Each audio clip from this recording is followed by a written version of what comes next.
La legge di riforma.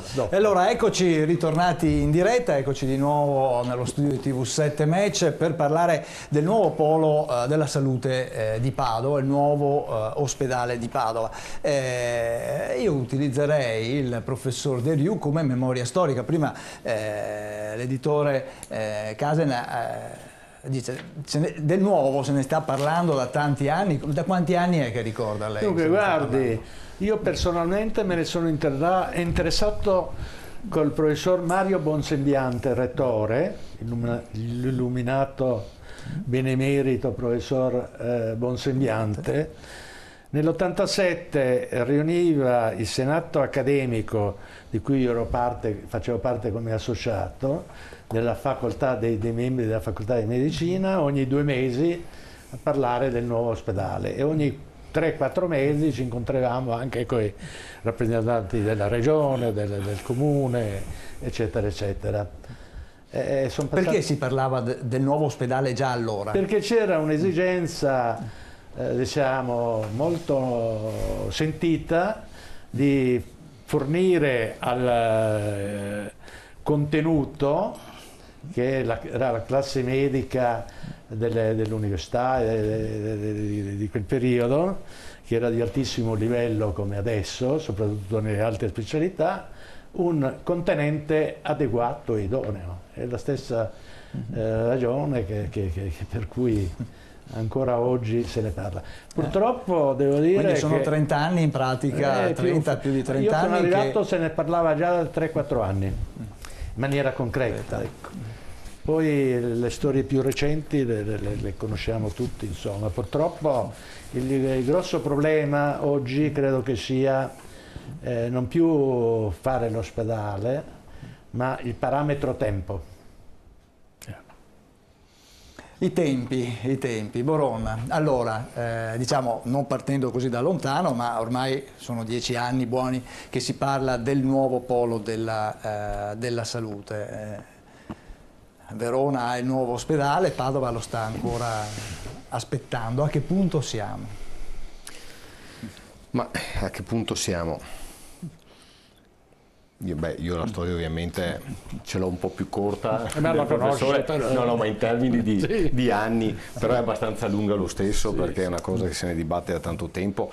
Siamo arrivati, per farla breve, seppur bene neanche ricordare da dove proveniamo, ma siamo arrivati alla conclusione, no? Cioè, dopo tanto discutere e tanto parlare, siamo arrivati alla discussione, ovvero a dicembre scorso c'è stata una firma da parte del Presidente della Regione, Luca Zaia, e del Sindaco di Padova su quello che è diciamo, l'accordo andare a firma del programma di costruzione. Quindi è un accordo preliminare? È un preliminare, che io ricordo benissimo perché ero lì presente alla firma. Il Presidente Zaia rimarcò con precisione dicendo: non pensiamo che sia il nulla, ma quello che si sta firmando ha comunque valore legale. No, lo disse in maniera chiara, in modo che non si pensasse che la firma fosse così, tanto per fare un po' di baccano, un po' di show mediatico e abbassare i toni su quello che era la discussione in città. No, quella firma ha un valore giuridico e ovviamente deve essere portata a termine. Cos'è che manca? Manca la cessione dell'area, cioè semplicemente, ma purtroppo molto importante, cessione dell'area. Noi come Regione non possiamo, la Regione non può, il sistema sanitario regionale non può nemmeno far partire una gara di progettazione, non può nemmeno far partire una gara di ricerca del sistema del finanziamento, del bando di finanziamento, ma comunque di progettazione, la cosa basilare. Perché?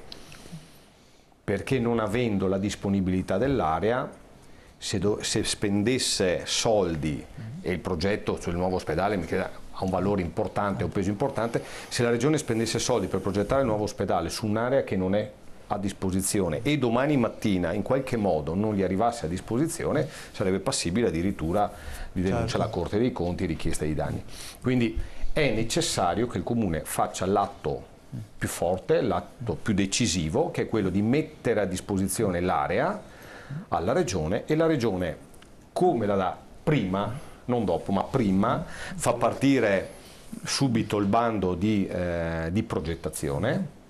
La parte finanziaria la Regione non ha problemi, perché il bilancio sanitario della Regione Veneto è di circa 9 miliardi di euro e comunque un bilancio sano, solido. 150 milioni sono già all'interno del bilancio accantonati per quello che riguarda l'ospedale, il nuovo ospedale di Padova, e comunque sia le capacità di indebitamento del bilancio sanitario regionale sono tali per cui si può tranquillamente permettere di mettere sul piatto i 500-600 milioni che servono per la costruzione. La palla è lì, cioè la palla ce l'ha in mano il Comune. In proposito è intervenuto anche il Presidente Zaia. No, volevo farvi sentire il Presidente Zaia, prima cosa ha detto dopo il via libera in Consiglio Comunale diciamo, a questo accordo. È un'intervista di qualche settimana fa, comunque circa un mese fa. Sentiamolo.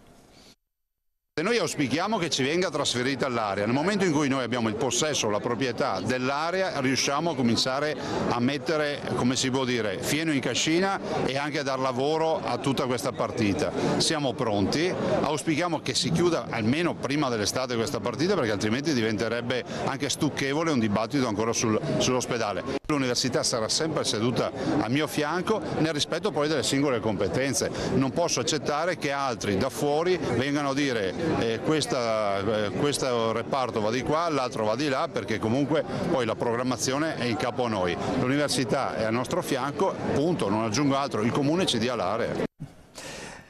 Ecco qua, dunque parole di sollecitazione. Noi prima di questa trasmissione abbiamo cercato di interpellare il Comune, il Sindaco Giordani e anche il direttore dell'azienda ospedaliera Flor, però nessuno dei due ha voluto rispondere in proposito. Giordani per quanto riguarda le tempistiche per la cessione del terreno, Flor invece l'avevamo interpellato più che altro per, come dire, capire un po' quello che sarebbe successo all'interno del Giustinianeo e quant'altro. Ecco, posso rubare la palla un attimo al Presidente Boron, che la stava passando al professor Meridiano o al professor Casel.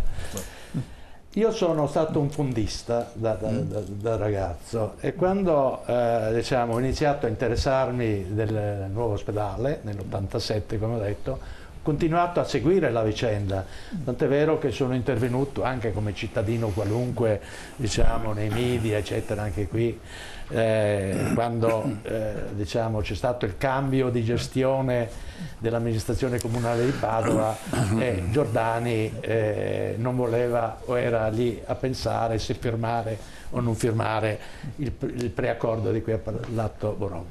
Quando ha firmato finalmente, io ho espresso la mia gioia e ho brindato, ho levato il calice anche a Giordani, che tutto sommato aveva firmato questo accordo, e mi aspettavo la cessione appunto dei terreni alla Regione, in maniera che si iniziasse questo iter, diciamo, e si concludesse l'iter burocratico.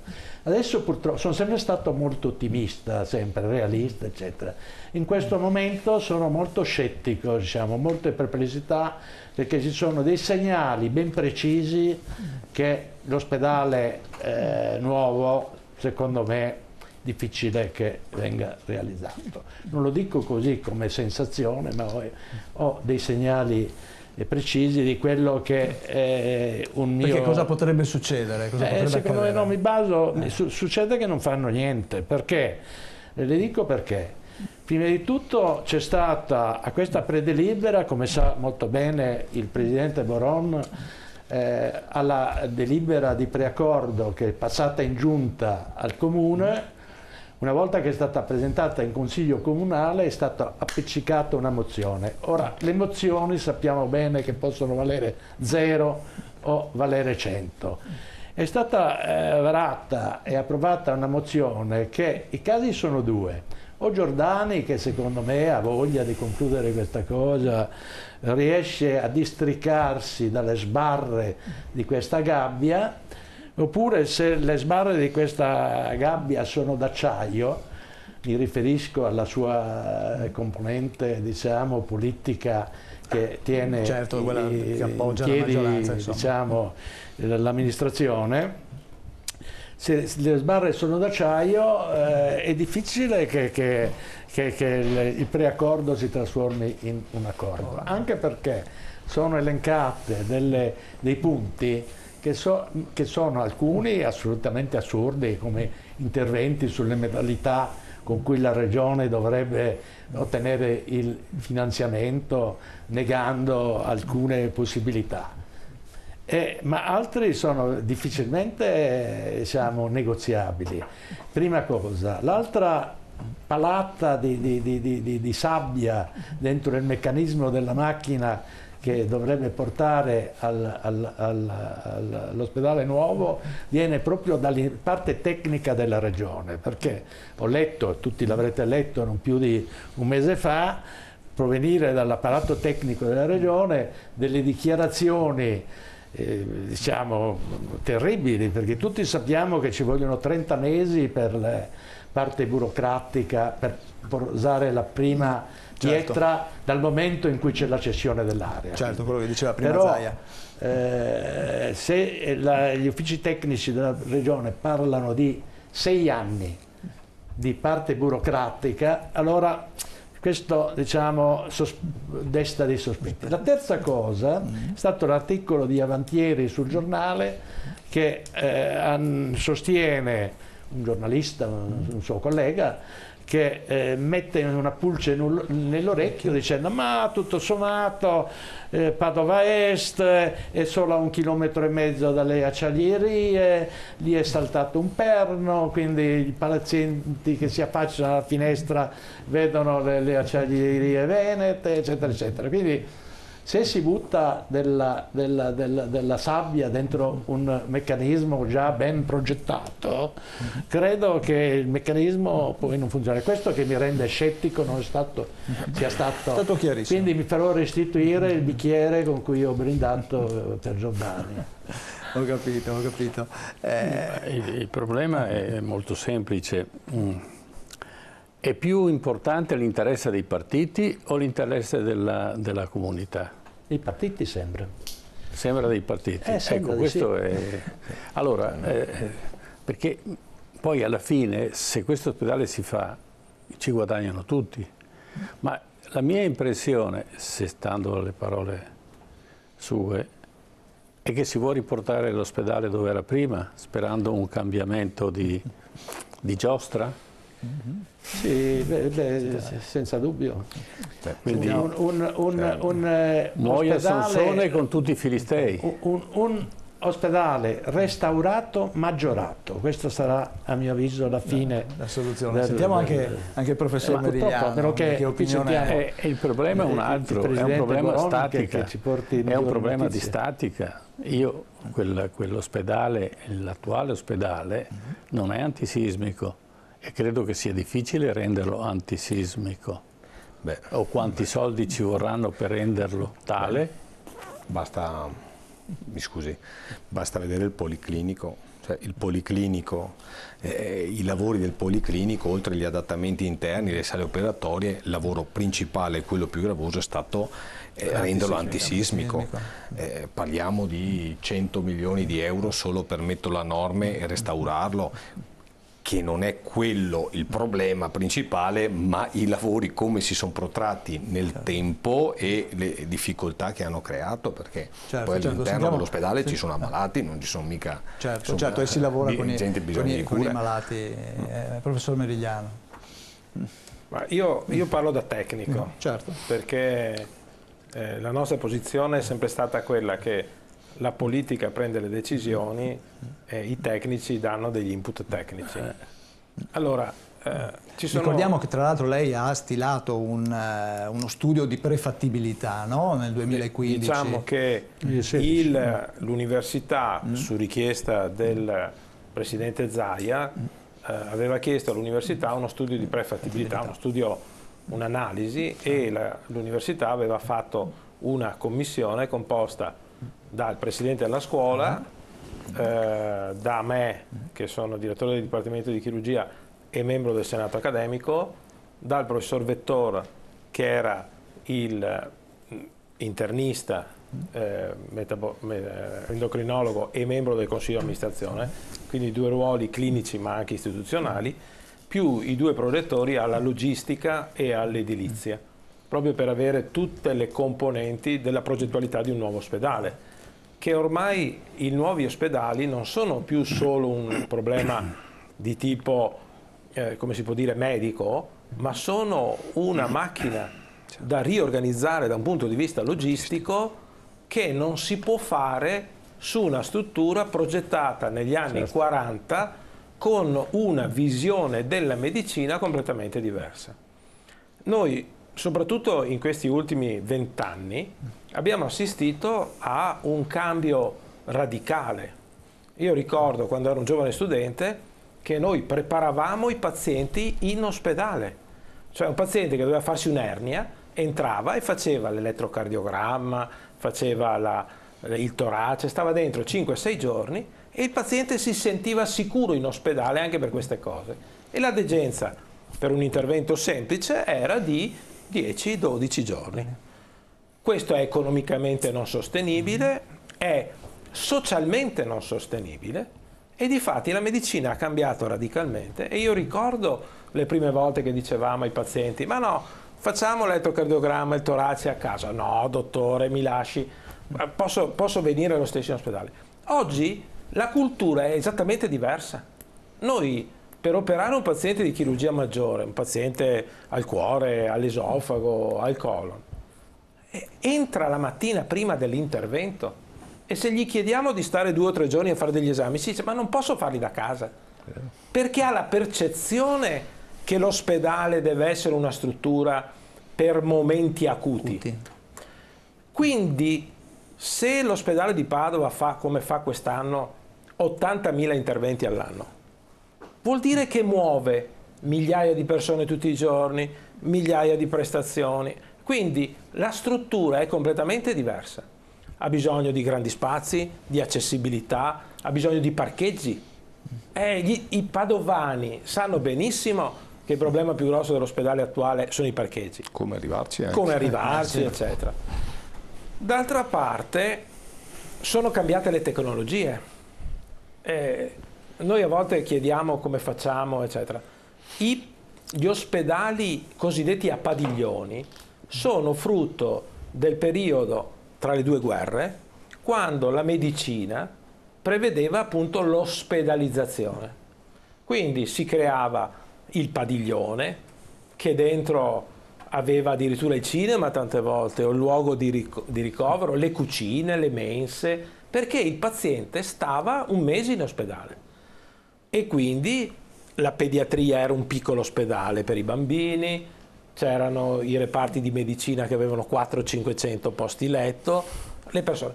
Oggi l'ospedale è un ospedale tecnologico, è un ospedale per acuti, è un ospedale che dà servizi, è un ospedale che deve radicalmente cambiare e quindi viene progettato sulla base delle relazioni. Cosa vuol dire sulla base delle relazioni? Vuol dire che se io oggi entro in un ospedale, devo fare la radiologia, devo fare la chirurgia, devo andare in rianimazione, devo andare in reparto, queste strutture devono essere contigue, devono essere molte volte insieme, nel tentativo di fare qualcosa, perché è stato ristrutturato il Policlinico mandando via gli studi da quel blocco, da quella asticella della T, che una volta vedeva sostanzialmente studi, laboratori, e oggi sono tutte le sale operatorie del Policlinico. Partono i lavori degli ultimi 2 piani per fare la nuova rianimazione e il nuovo gruppo delle sale operatorie e le sale ibride, per cercare di creare una piastra nell'unico modo che possiamo farla, verticale. Io sono stato a Pasqua in America, in una delle grosse università di New York, alla Cornell, che ha come centro oncologico lo Sloan Kettering Memorial Hospital. Il blocco operatorio è un piano del palazzo con 26 sale operatorie. Perché? Perché si concentrano competenze, risorse, strutture infermieri, personale. E al piano immediatamente contiguo ci sono le terapie intensive, per cui il paziente esce dalla sala e viene accompagnato, non va dal palazzo A al palazzo B.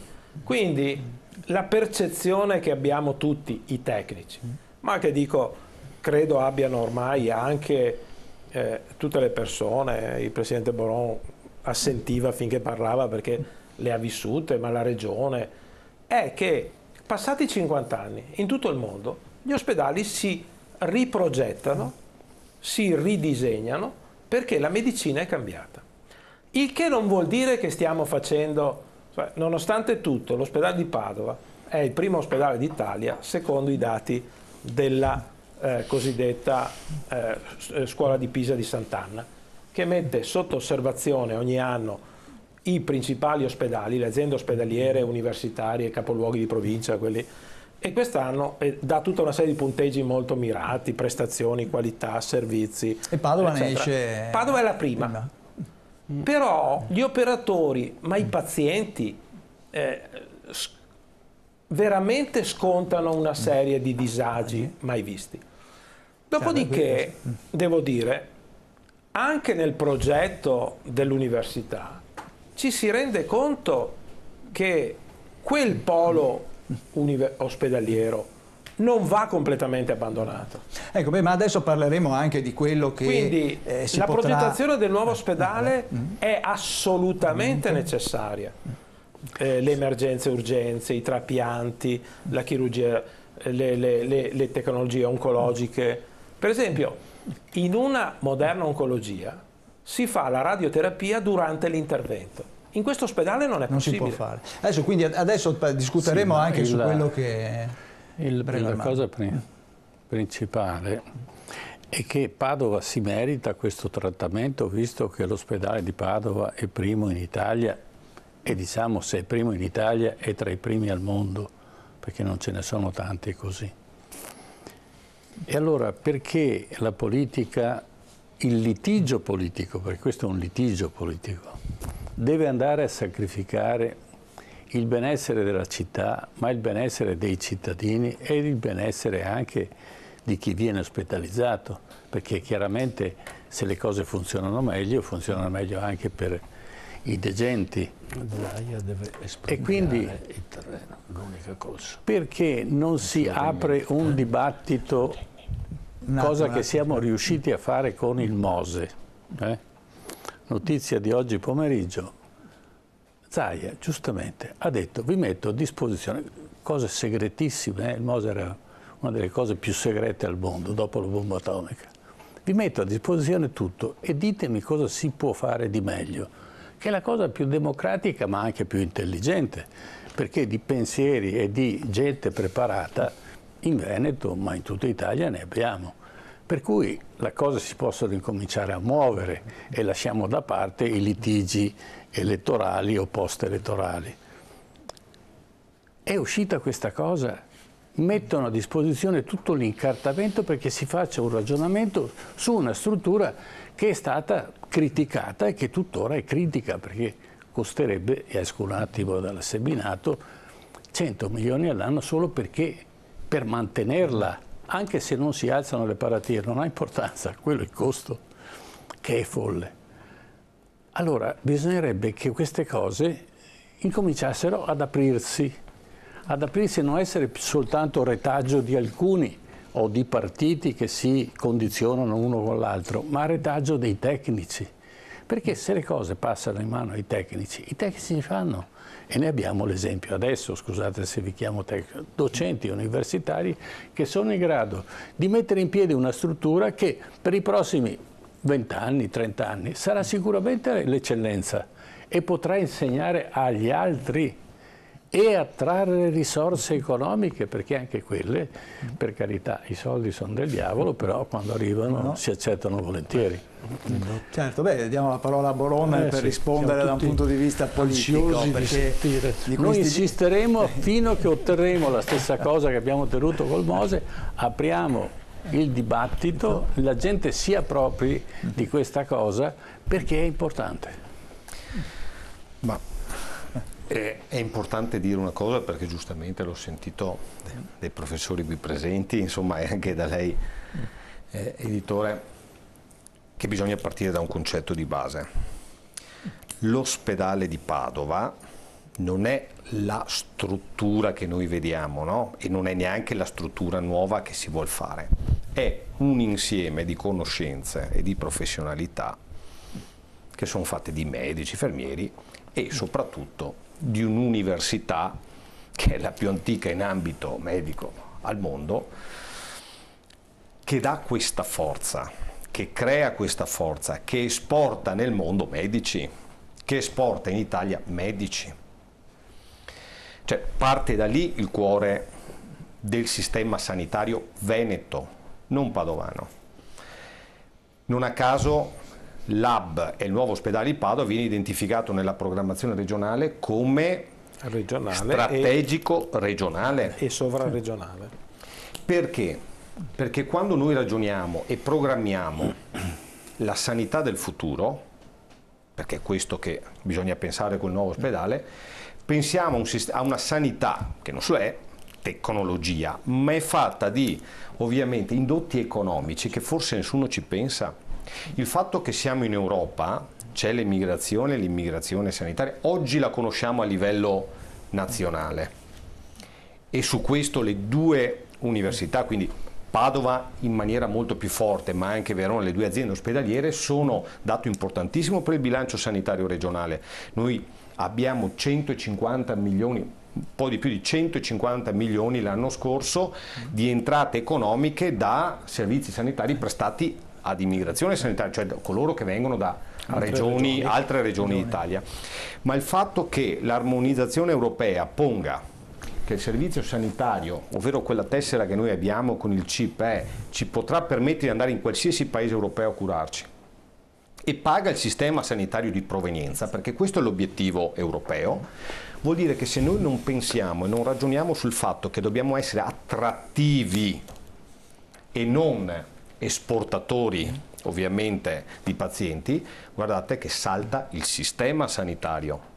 Non è un problema, non c'è il nuovo ospedale, salta il sistema sanitario veneto. Regionale. Perché il rischio è che poi i veneti vadano a curarsi. È che un cittadino che sa che il proprio sistema sanitario gli paga la prestazione dice: siccome la struttura migliore, il medico migliore, che magari ha studiato a Padova, è a Milano, in Austria, ma a Milano, ma può essere anche in Austria, può essere anche in Germania, può essere...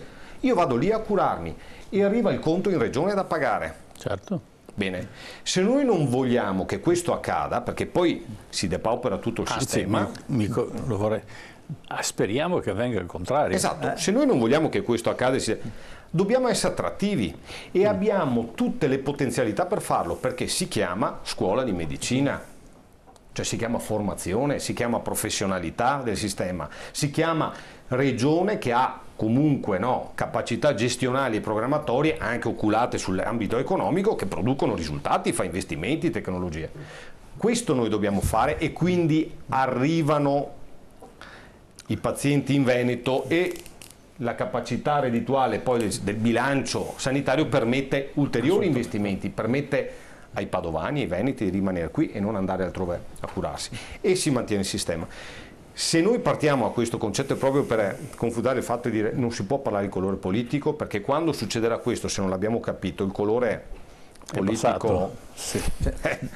non ha nessuna valenza. Si è decolorato. Ecco, se non capiamo questo, non è che stiamo facendo il favore o il disfavore a un politico o un altro, a Zaia o al sindaco che c'era a Bitoncio, l'attuale. Lo stiamo facendo a noi veneti, lo stiamo facendo a noi che ci viviamo, che abbiamo bisogno prima o poi nella vita di un ospedale che ci dia delle prestazioni. Lo stiamo facendo secondo noi, lei questo la politica ma che non l'ha si prenda pure merito Zaia, che si prenda Bitonci, si prenda il merito chi vuole, chi sa fare, personalmente che sono si 20 prenda anni, il merito, perché il merito vuol dire che qualcosa è successo. Certo. Ma il nulla non crea merito. Guardi, personalmente, che sono 20 anni che purtroppo battaglio su questa cosa, non ci ho mai cercato di metterci sopra la medaglia, ho sempre cercato di spingere, prima quando ero assessore a Padova, poi quando sono andato a fare il presidente in commissione, cercare di spingere perché ciò avvenga, No, lo sto facendo tuttora con un altro sindaco, mi verrebbe più comodo magari dire che non sa da fare per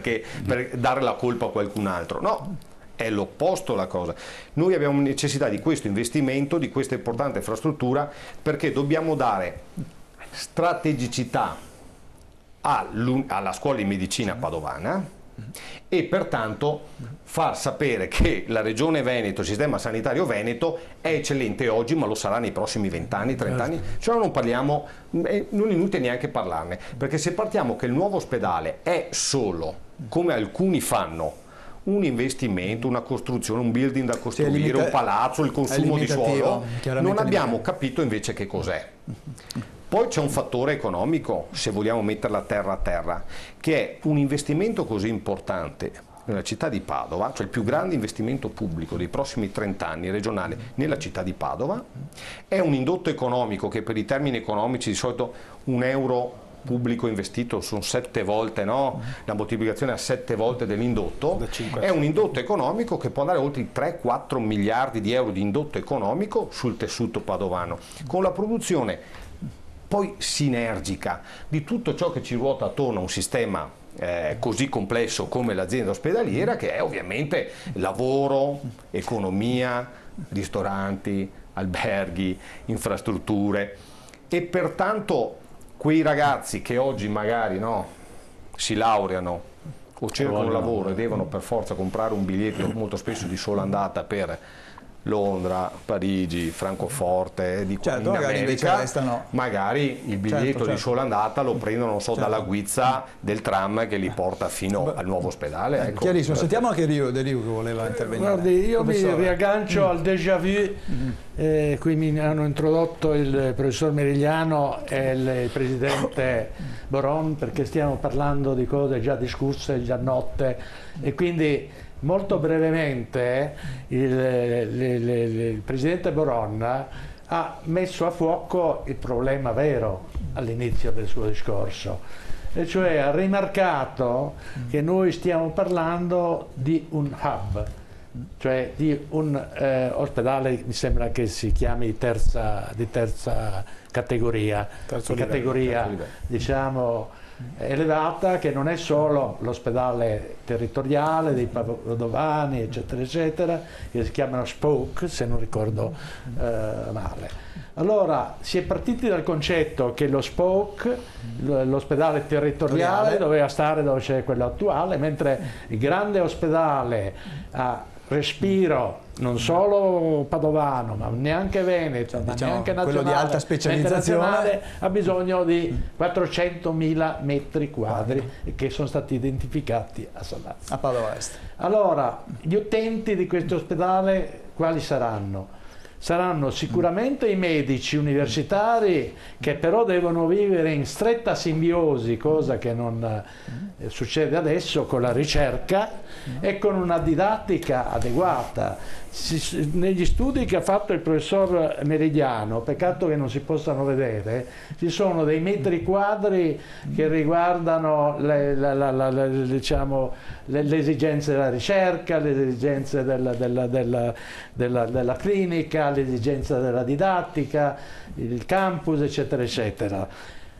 Gli utenti quindi sono i medici, ma sono anche i pazienti, e allora i pazienti oggi questo ospedale che noi abbiamo oggi come hub, in cui il contenuto trabocca perché il contenente non è in grado di riceverlo, abbiamo ancora purtroppo delle stanze da letto di 6 pazienti con un bagno per un reparto, quindi la struttura non è quindi adeguata.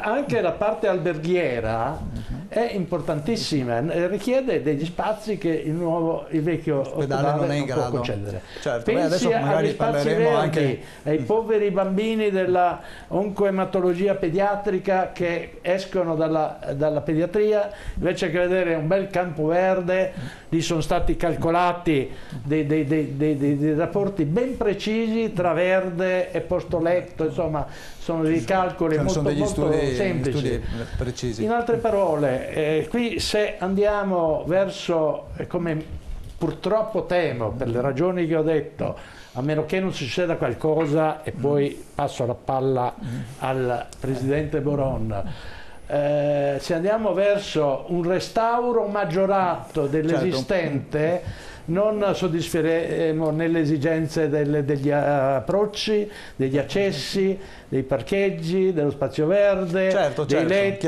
eccetera, eccetera.